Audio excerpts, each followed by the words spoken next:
ఇలాంటి సైక్లోన్ రూపేణ జరిగిన నష్టాల మధ్య మనం రైతుకు ఎక్కడ తోడుగా ఉండగలుగుతాము అని అంటే ఎన్యూమరేషన్ అన్నది ప్రభుత్వం చేతులెత్తేసే కార్యక్రమం చేయకుండా ఆ ప్రతి గ్రామంలోనూ కూడా వైఎస్ఆర్సీపీ నష్టం జరిగిన ప్రతి గ్రామంలో కూడా ఎన్యూమరేషన్లో ఏ ఒక్కరికి కూడా నష్టం జరగకోకుండా వాళ్ళ తరపున వాయిస్ ఇవ్వగలగడం, వాళ్ళ తరపున మనం ప్రభుత్వం మీద యుద్ధం చేసైనా సరే వాళ్లకు రైతుల తరపున మనం తోడుగా నిలబడ్డాం.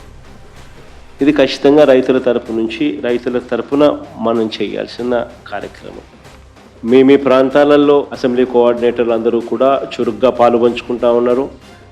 మనం ఇచ్చిన పిలుపు మేరకు మీరు కోఆర్డినేట్ చేసిన తీరు మేరకు వీరంతా కూడా పలు కార్యక్రమాలలో ఇప్పటికీ అందరూ కూడా పాలుపంచుకునే కార్యక్రమం జరుగుతూ ఉంది.